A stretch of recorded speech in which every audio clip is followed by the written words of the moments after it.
Om Swastiastu, pemirsa Bali TV, kembali saya Nyoman Winata, redaktur pelaksana harian Bali Pos, menjumpai Anda dalam Bali Pos. Dan sekali lagi saya diberikan kesempatan untuk berada di ini semacam wantilan kecil di rumah jabatan Bupati Tabanan, dan saya akan wawancari Pak Bupati Tabanan berkaitan dengan 3,5 tahun ya sudah menjabat sebagai bupati, apa yang sudah beliau lakukan dan ke depan nanti apa yang masih menjadi harapan untuk segera juga dilakukan demi kesejahteraan dari masyarakat Tabanan. Kita sapa dulu Bupati Tabanan, Bapak Komang Gede Sanjaya. Om Swastiastu Pak Bupati. Om Swastiastu Pak Nyoman. Gimana kabarnya, sehat ya Pak? Baik, sehat-sehat lalu. Dan tetap sepertinya keliling-keliling nih. Begitulah tugasnya ya, Pak Bupati. Tugas ya. tanggung jawab. Ya. Selama 3,5 tahun ya sebagai Bupati Tabanan, bisa cerita Pak Bupati apa saja yang Pak Bupati temukan? Tapi sebenarnya kalau kita bicara bukan 3,5 tahun ya, 10 tahun sebelumnya sudah jadi Wakil Bupati. Ya. Apa yang Pak Bupati catat penting-penting sebenarnya dari perkembangan kota Kabupaten Tabanan ini Pak Bupati? Baik, terima kasih Om Swastiastu, sebeton pemirsa Bali TV dimanapun berada.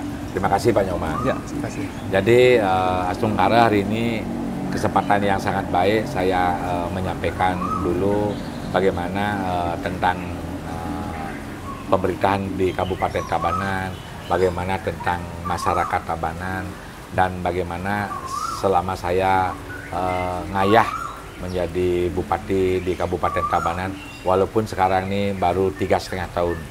Karena dampak daripada regulasi undang-undang pemilu serentak, jadi jabatan bupati ini di seluruh Indonesia dipotong lagi 1,5 tahun. Tapi nggak apa, kan bukan masalah. Tapi kita tetap adalah tujuan kita adalah mengabdi buat masyarakat. Nah, sekarang kita lihat Tabanan selama 3,5 tahun ini kita potret Tabanan 3. Tapi saya apa yang disampaikan Pak Nyoman tadi, saya memotret Tabanan ini udah saya sebagai wakil bupati sudah 2 periode 10 tahun.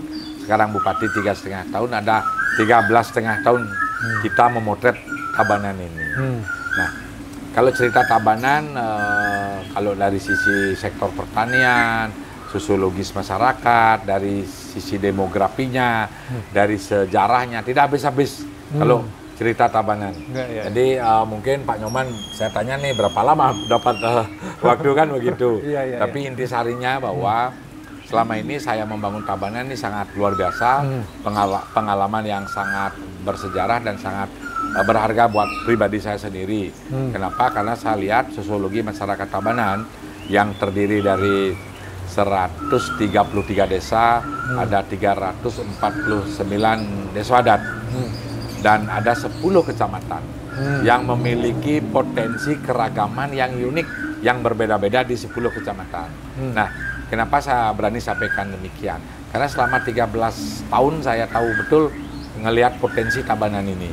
Contoh di Baturiti, itu sumber air, sumber mata air Tabanan ini bangga memiliki danau Beratan. Danau yang nomor 2 terluas yang ada di Bali ini, setelah Danau Batur. Jadi itu sumber air. Kalau zaman dulu leluhur kita menyampaikan, kalau ingin hidup makmur, carilah sumber air.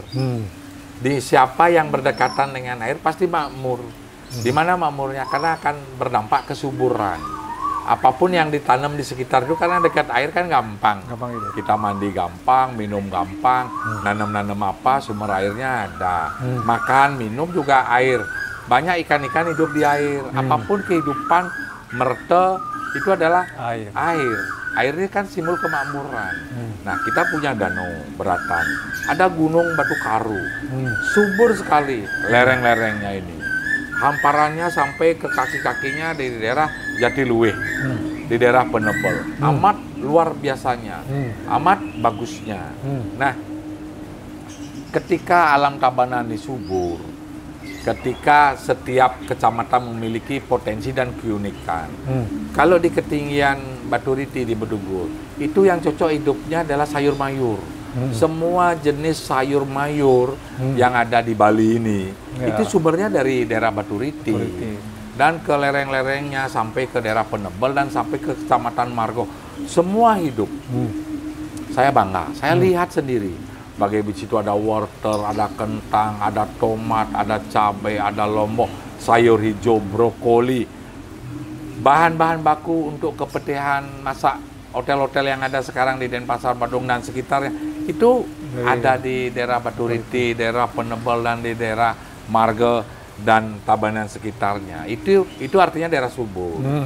Nah, ketika daerah ini subur, di daerah Baturiti, daerah ke barat lagi, di lebih rendah lagi, di ketinggian kurang lebih 500. Apa yang cocok? Daerah Pupuan, daerah Slemadeg, apa yang cocok? Luar biasa. Di situ ada kebun kopi berhektar-hektar, ada ratusan hektar kopi. Kopi yang bagus di sini adalah kopi Robusta di Tabanan, yang ketinggiannya 500 meter dari permukaan laut. Ada coklat. Oh ya, coklat. Ya. Ada kelapa. Ada manggis. Semua buah-buahan, pisang, nanas, durian semua juga. Durian, semua ada di daerah sisi barat lereng Gunung Batu Karu, sisi barat yang ketinggiannya 500. Itu potensi Tabanan. Ya. Yang dekat-dekat pantai ada Tanah Lot, Kediri, Braban, Pantai Yagango sampai Soko.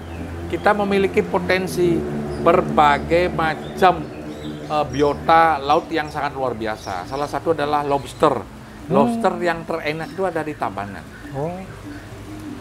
Ikan yang paling top juga di ikan laut yang di Tabanan adalah ikan pindang Tabanan. Boleh tanya leluhur-leluhur kita, orang-orang tua, dari mana pindang nih? Dari Tabanan. Pindang Yagango. Waduh, enak, cita rasa gurihnya luar biasa. Ikan layur lagi. Luar biasa. Belum lagi ikan yang lain-lain. Di sungai banyak ikan-ikan kita. Ikan kaper, ikan lele, ikan mujair. Semua ada. Amat suburnya. Di sawah ada belut, ada lindung, ada kakul, ada belok. Semua ada. Tidak salah leluhur kita mengatakan bahwa Tabanan ini adalah sebagai lumbung pangannya Bali. Bukan lumbung beras, pangan. Lumbung pangan ya? Pangan ini artinya sudah selain beras, kita sudah ada macam-macam buah-buahan juga. Buah-buahan, ayam, telur, semua sumber makanan itu ada di Tabanan. Itu pangan. Tabanan ini lumbung pangan. Saking suburnya. Sering leluhur juga sering menyebut Tabanan ini Gemah Ripah Loh Jinawi. Nah, bagaimana mengangkat potensi Kabupaten Tabanan yang Gemah Ripah Loh Jinawi?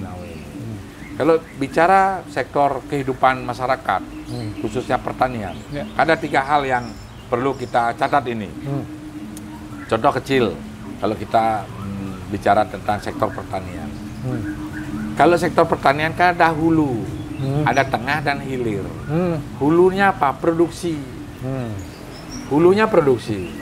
Kopi Tabanan produksinya bagus. Kelapa bagus, manggisnya bagus, duriannya bagus, padinya bagus, sayur-mayurnya bagus, produksi. Kedua, distribusi. Nah, sekarang ini Tabanan ini, selama saya 3,5 tahun, kemarin kan sangat mengeluhkan tentang distribusi. Apa distribusi? Salah satu adalah infrastruktur.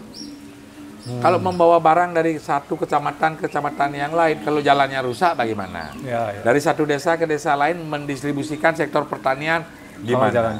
Telur juga dipendebel, dibawa, diangkut, kebanyakan pecah karena infrastrukturnya nggak baik. Karena jalannya berlubang-lubang. Itu yang saya lihat, saya potret. Nah, gimana caranya biar produksinya udah oke, distribusinya juga oke. Salah satu adalah membangun infrastruktur jalan. Maka di pemerintahan saya sekarang ini 3,5 tahun ini yang optimalisasi yang saya bangun adalah infrastruktur jalan. Dulu jalannya 75% rusak di Kabupaten Tabanan. Sekarang udah 96% bagus. Tinggal lagi 4%. Lagi 4% ya, Pak? Lagi 4%. Di mana-mana udah bagus. Nah, bukan saya yang membanggakan. Banyak komen tamu-tamu yang datang ke Tabanan. Karena di Tabanan juga banyak ada pura, Kayangan Jagat. Banyak datang dari luar. Wih, Tabanan sekarang mulus loh. Kok begini indahnya Tabanan sekarang, subur, indah, jalannya mulus. Itu bukan hanya saya. Itu kita akui, Pak Fuad. Akui kan. Nah, itu juga membantu sektor pertanian Tabanan. Dari satu tempat ke tempat lain. Itu sebenarnya untuk mempermudah, bukan karena persoalan ini menjadi citra buruk, tapi karena memang ingin ekonominya itu ya, jalan ekonomi. Pertaniannya biar hasilnya bisa cepat sampai. Maka tidak salah pengamat-pengamat ekonomi, pengamat apapun menyampaikan infrastruktur adalah urat nadinya pembangunan. Saya baru ngerti, urat nadi itu ternyata urat nadi itu seperti darah, lancarnya darah itu infrastruktur. Kalau dari satu tempat lain infrastrukturnya bagus, keren itu, sehingga cost produksinya jadi murah. Dulu kan katakanlah mencari sesuatu panjang, bawa telur banyak pecah, kan high cost dia, biaya costnya tinggi. Sekarang kan mulus, cus, cepat, biaya bensin murah. Bannya menjadi tidak terlalu banyak, cepat diganti, bensinnya tidak terlalu mahal, biaya produksinya juga murah. Oke, kalau 96% sudah bagus, berarti tinggal 4%. Dan itu akan dilanjutkan nanti di periode berikutnya, ya, gitu ya.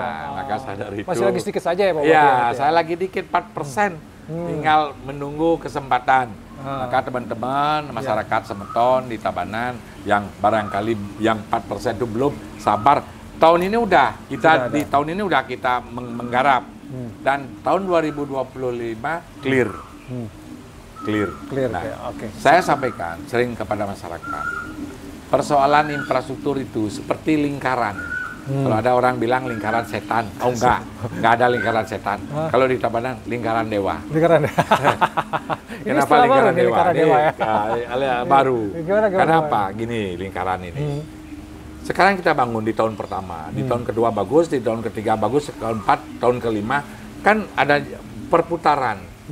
Sering dipakai jalannya, truk-truk membawa hasil produksi dan lain-lain, pasti akan lagi kita perbaiki. Jadi kalau bicara infrastruktur tidak pernah habis, tidak pernah berhenti. Ya, betul. Habis jalan ini nanti ekornya yang lagi perbaiki, lagi kita tidak pernah habis. Di era zaman Orde Lama, Orde Baru, zaman Reformasi, sampai sekarang pasti ceritanya infrastruktur. Karena tidak akan pernah habis. Sekarang Tabanan karena memang maksimum masyarakatnya ingin infrastruktur, maka itu yang saya dahulukan. Maka di Tabanan pembangunan ini berorientasi kepada infrastruktur. Astungkarel lagi 4%. Astungkarel. Nah, yang sangat saya perlukan sekarang lagi di Kabupaten Tabanan ini adalah menyangkut hilirisasi. Apa hilirisasi ini adalah pertama produksi, kedua jalannya udah mulus produksi, hilirisasi. Ketika masyarakat bercocok tanam padi, nanam kedelai, nanam jagung, nanam lombok, cabai, nanam segala-galanya. Ketika nanti dia berpanen ria, kemana dijual? Ini yang PR buat kita di pemerintah Kabupaten Tabanan. Nah, caranya adalah bagaimana kita sama-sama membantu hilirisasi. Jadi hasil produksi kita bantu masyarakat membantu memasarkan. Nah, kenapa kita bantu memasarkan? Sehingga ketika berpanen raya ini tidak dimainkan oleh penghijau, candakula dan lain-lain, sehingga petani tetap menjadi tidak happy ketika berpanen ria, harganya menjadi turun, tidak stabil, dan masalahnya udah saya tahu. Apa itu? Masalahnya udah saya tahu ketika sektor-sektor pertanian dipermainkan. Jadi maka dari itulah saya ajak masyarakat bersemangat. Saya punya formula bagaimana saya ajak masyarakat ini tetap percaya diri, tetap optimis, hilirisasi, bagaimana hasil produksi. Udah saya connectingkan. Saya udah connectingkan ke beberapa hotel yang ada di Kabupaten Tabanan, bahkan di Bali. Astungkarel kemarin Pak Koster, Pak Gubernur kemarin mengindos kita di Kabupaten Tabanan, apalagi ada Perda tentang bagaimana memberikan perlindungan kepada hasil produksi Kabupaten Tabanan maupun Bali. Jadi bagaimana hotel-hotel juga pro terhadap petani Bali, khususnya di Tabanan. Beli padinya, beli manggisnya, beli salaknya, beli kopinya, semuanya sudah diorganisir oleh diorganize oleh Prusda kita. Prusda Kabupaten Tabanan sudah melakukan kerjasama G2G, Prusda Tabanan dengan Denpasar, dengan Karangasem, dengan Gianyar, dengan Klukung, Beleleng, bahkan kita udah sampai ke Kota Malang, bahkan sudah ke DKI. Jadi hilirisasi sudah ketemu. Jadi produk-produk pertanian Tabanan itu sudah Bali dan sampai Jakarta ya? Sudah ke Jakarta, DKI. Pemerintah DKI juga kemarin beli babinya Tabanan, beli sapinya Tabanan, beli telurnya Tabanan, dan Astungkarel lah. Lagi sedikit lagi, mohon doa restu masyarakat Tabanan, begini potensinya sangat luar biasa. Kalau ini diorganisir, dimanage dengan baik, Tabanan, Astungkarel, walaupun daerah lumbung pangan, daerah pertanian, tapi masyarakatnya nggak ada yang tidak kekurangan pangan. Ya, baik. Itu masyarakat Tabanan nggak ada kurang pangan. Next, apa yang masih menjadi mimpi Pak Bupati sebenarnya ke depannya yang masih akan diperjuangkan dan perlu diperjuangkan? Mimpi saya kan salah satu tugas kita di pemerintah Kabupaten Tabanan, saya sebagai Bupati adalah bagaimana mewujudkan masyarakat itu sejahtera. Jadi yang disebut masyarakat aman, unggul, madani, AUM ini sebenarnya adalah sejahtera. Sejahtera bagian daripada aman, unggul, madani. Ketika masyarakat Tabanan sudah aman, ketika masyarakat sudah unggul dan madani, itulah yang disebut dengan sejahtera.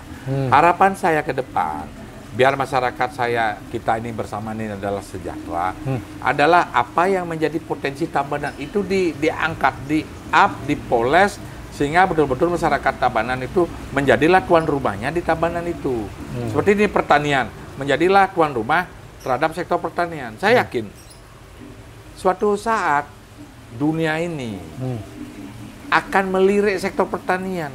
Ketika semua negara menjadi industri, nanti makan beras di mana?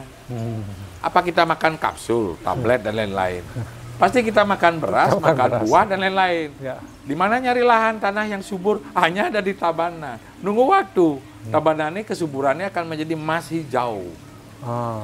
Kalau di Papua, oke lah mas kuning. Tabanan ini mas hijau. Karena lumbung pangannya ini, lumbung berasnya hijau dia. Jadi Tabanan ini green, go green. Go clean. Tabanan ini luar biasa. Ini yang saya optimalisasi. Langsung karena Tabanan ini akan menjadi sebuah kekuatan yang dahsyat, khususnya di bidang sektor pertanian dan perekonomian. Sehingga rakyat Tabanan semua sejahtera.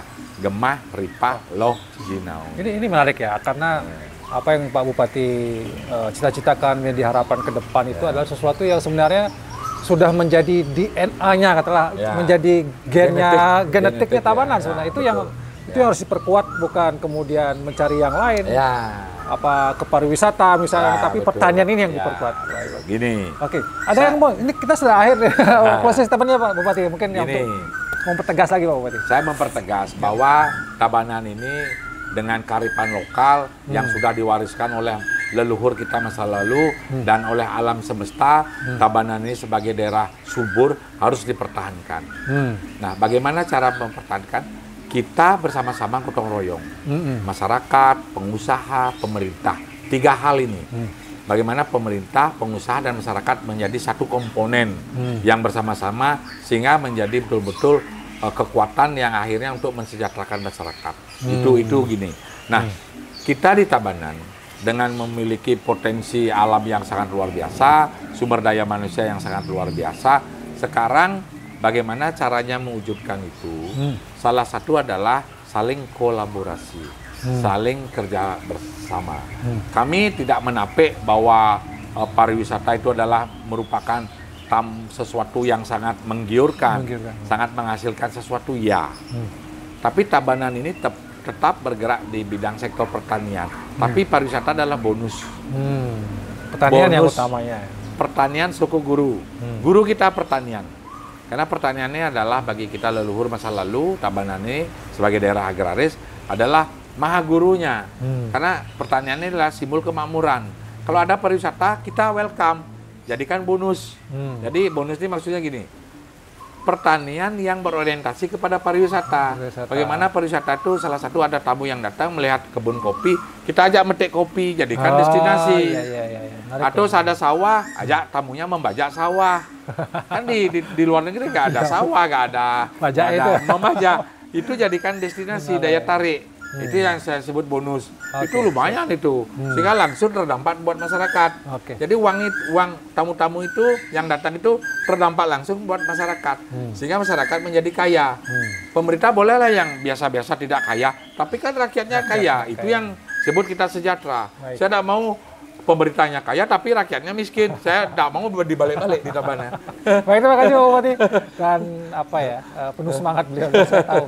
Ada lagi sebenarnya dulu pernah kita ungkap hubungan desa, Bupati ngantor di desa. Nah, yang next time lah kita coba ikut jalan dengan Pak Bupati di desa-desa, melihat bagaimana aktivitas. Terima kasih Pak Bupati. Terima kasih. Dan demikian cerita sedikit dari Tabanan, bagaimana 3,5 tahun ini memimpin Tabanan, apa yang sudah dilakukan, dan mimpi-mimpi besar Pak Bupati ini ke depan, apalagi yang mungkin akan harus menjadi hal yang bisa mensejahterakan masyarakat Tabanan. Sekali lagi terima kasih atas perhatiannya. Saya tutup dengan Parmasati. Om Santi. Om Santi, Santi, Santi. Om. Terima kasih, sampai jumpa.